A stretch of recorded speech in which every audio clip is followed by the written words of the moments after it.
لجمهورنا جوه الولايات المتحدة الأمريكية، استنونا إن شاء الله يوم 30 مايو اللي جاي في حفلة في نيوجيرسي. الحفلة بتضم جو تيوب وعبد الله الشريف وخالد السردي. لتفاصيل أكتر عن الحفلة هتلاقوا في رابط موجود تحت الفيديو في كل تفاصيل الحفلة. تشرفونا إن شاء الله هناك. جو تيوب، لإعلاناتكم يرجى التواصل مع الفان جروب.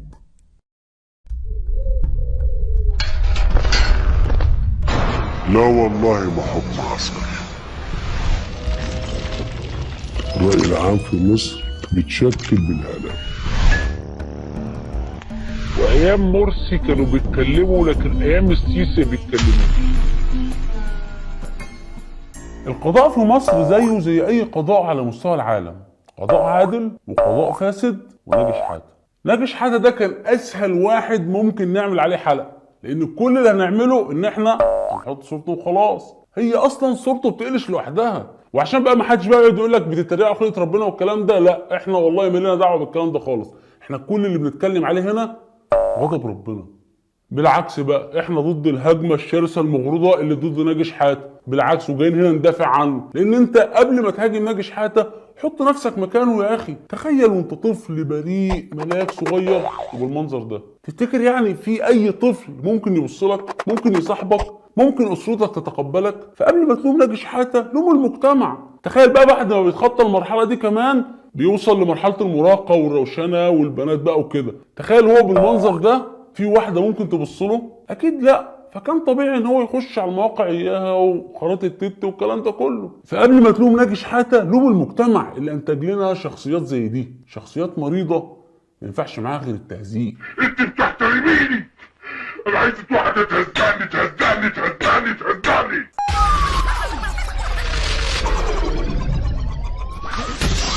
بدون اي مقدمات يا جماعه، السيسي الفتره اللي فاتت قال كلام مهم جدا، يا ريت بجد ناخد بالنا منه ونركز فيه. بسم الله الرحمن الرحيم. الحقيقه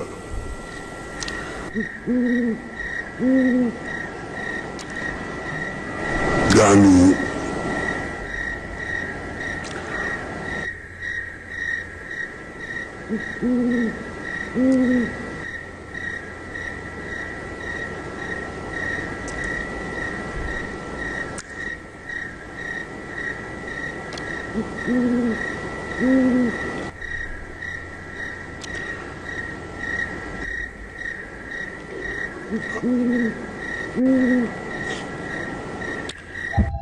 بهدوء.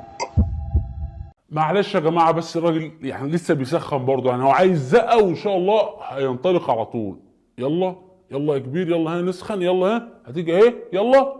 انا المفروض ان انا في لقاء شهري كنت وعدت المصريين ان انا اتكلم من خلاله مع الناس ويتم يعني تناول الموضوعات المختلفة. فاسمحوا لي ان انا ما كررش ده، ويبقى اللقاء اللي احنا موجودين فيه مع حضراتكم من خلاله ممكن قوي اتكلم عن هذه الموضوعات. اهي بدات اهي، يلا يلا في احسن من كده، يلا نوري المصريين بقى ايه امكانيات المدرسه بتاعتنا. يلا ها خش على يوم بقى بالموضوعات والمشاريع المختلفه. وقعنا عقود لموضوعات كانت عامله عقبات كبيره جدا قدام استقرار واستقرار بلدنا، قدام استقرار يعني. ارحم امي العيانه، افتكر حاجه تانية. دماغي لا لا لا، انت مفيش منك رجا خالص. انجز وقول للناس عايز تقول لنا ايه. عايز اقول لكم على حاجه. المؤتمر الاقتصادي نجح لان اراده المصريين وقلوب المصريين كانت معانا. هقول تاني؟ فرحان انه كمل جمله على بعضها، فبقول لك ايه اعيدها تاني. لا والله ما تعيدها تاني، انت كده كويس خالص انك كملت الجمله دي. احنا شفنا بعينينا ازاي المؤتمر نجح، بس ازاي مع وضع البلد والارهاب اللي هي فيه والتفجيرات اللي بتحصل كل يوم الناس دي جت ليه؟ هم تقدموا عشان عارفين ان مصر بفضل الله سبحانه وتعالى مستقرة وامنة. دولة بتحترم تعهداتها، عندها فرص استثمار، تعتبر تاني دولة في العالم العائد الاستثماري بتاعها موجود في بلدنا.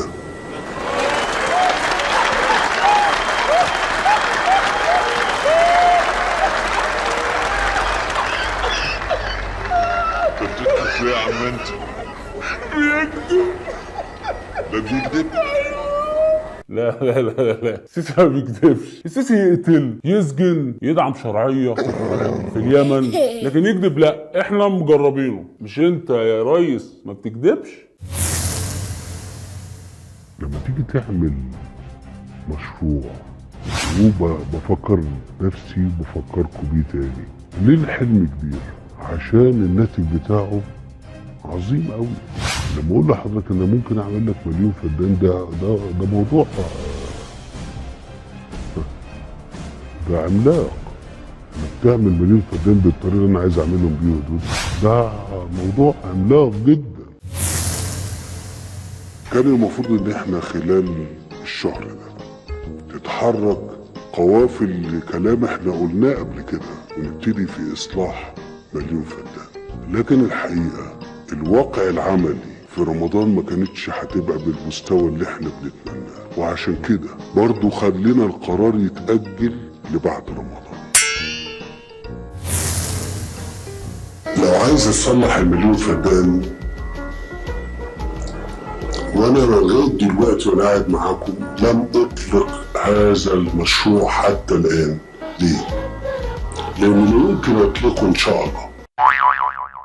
ان شاء الله. هو برضو يا جماعه مليون فدان كتير، ما ينفعش يتعملوا بالسرعه دي. مش عشان الجيش ما يقدرش، لا، الجيش يقدر يعمل كل حاجه، بس الموضوع ان الجيش عنده مشاريع مليونيه تانية من أجل شباب مصر، وهي حملة لحل مشكلة الإسكان. إنها الحملة التي أطلقتها مصر والإمارات اليوم لحل مشكلة الإسكان للشباب. الموضوع بتاع الإمارات اللي هو بناء مليون شقة وتنفيذ مليون وحدة سكنية، واللي بتبدأ بالاتفاق على إنشاء مليون وحدة سكنية. البروتوكول اللي احنا شفناه امبارح بتوقيع مليون وحدة سكنية.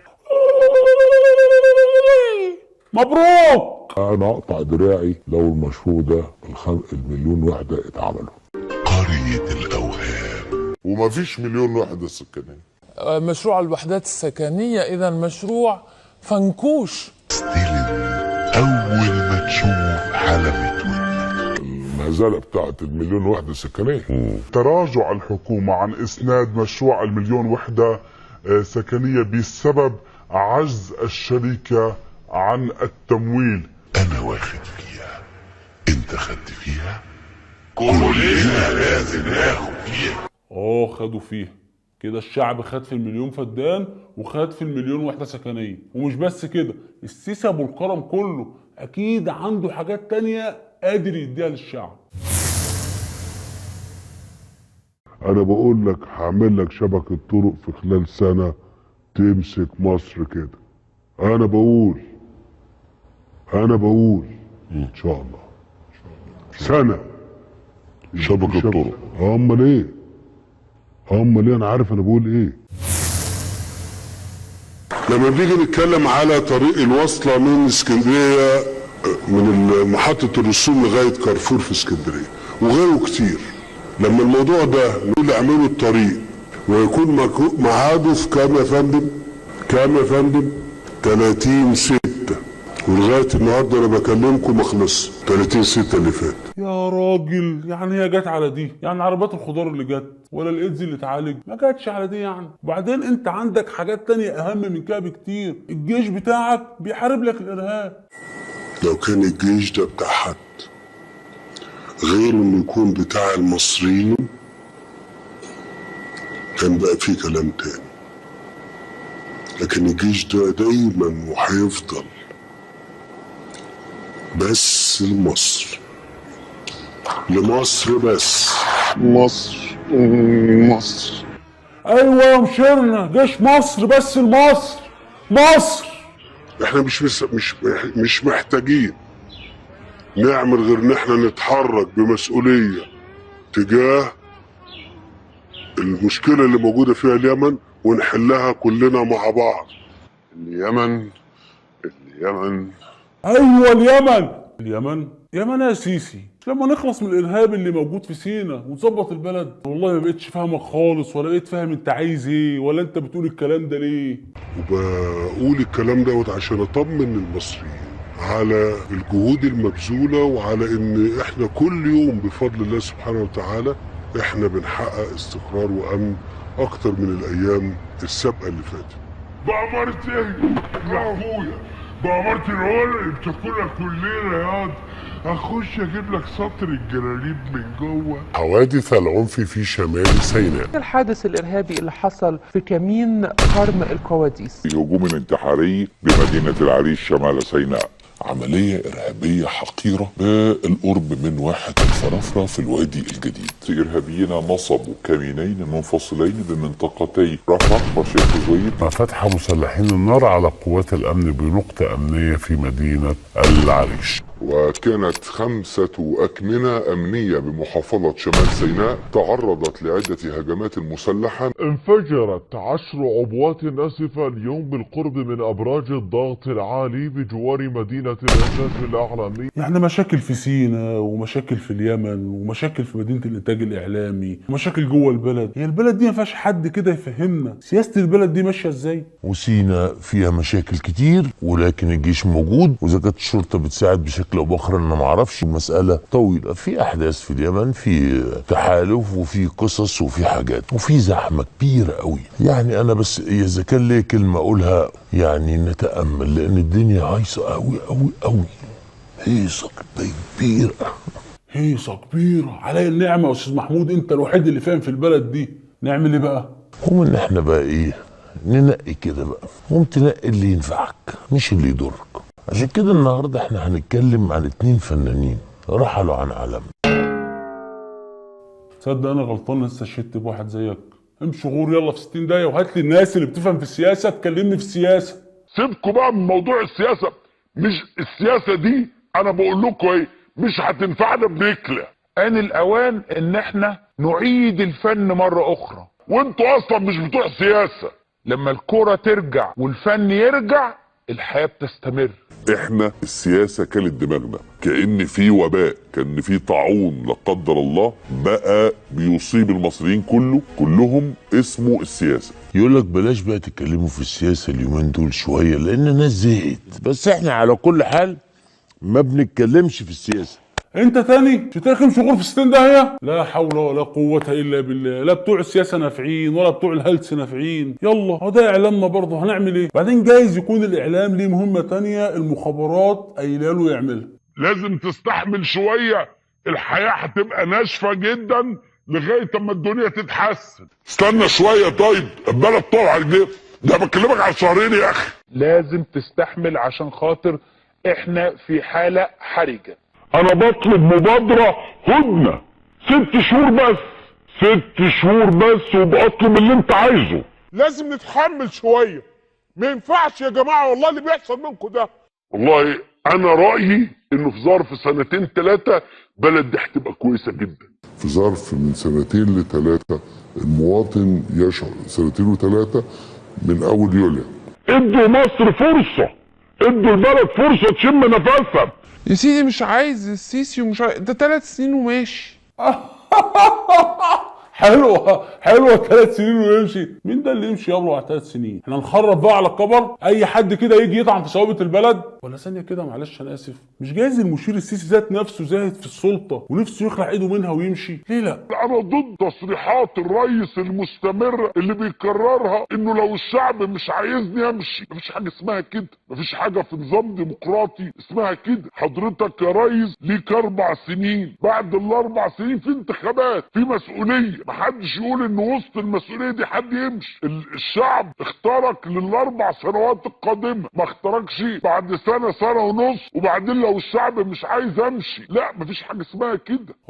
حتى لو السيسي وحش لازم التمثيل الشعبي والمسار الديمقراطي يمشي لمده 4 سنين كده يا عمرو. حوش التمثيل والديمقراطيه اللي في مصر. يقول لك عشان المجتمع يبقى ممثل. هنكذب على بعض. مجتمع ايه وبتاع مجتمع ايه؟ ما هي اللعبه كلها احنا عارفينها، هنضحك على بعض. هو حد فاهم حاجه؟ جرى يا عمرو، عرفنا يا عم بالظبط انت مع الديمقراطيه ولا التمثيليه؟ على رايك اهي كلها اشتغالات. بعدين ايه يعني ال3 سنين السيسي يقعد فيهم؟ انت عارف يعني في ال3 سنين دول في كام مشروع الجيش هيدي فيهم للشعب؟ كتير. بس انت بس خليك معانا الحلقه الجايه.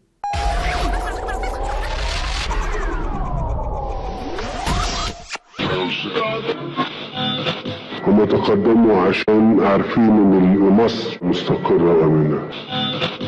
احنا بنحقق استقرار وامن اكتر من الايام السابقة اللي فاتت. انا بقول لك هعمل لك شبكة طرق في خلال سنة تمسك مصر كده. انا بقول حوش التمثيل والديمقراطيه اللي في مصر. خد اللي هي في الفيديو ده. استنى بس، احنا دخلنا على احصائيات اليوتيوب اكتشفنا ان في 1,000,000 مشاهد لحلقات يوتيوب مش عامل سبسكرايب للقناه. انت ليه مش مشترك في القناه من هنا؟ اشترك في القناه من هنا، اتفرج على الحلقات اللي فاتت، تواصل معانا على مواقع التواصل الاجتماعي اللي موجود رابطها تحت الحلقه، واعمل شير للحلقه.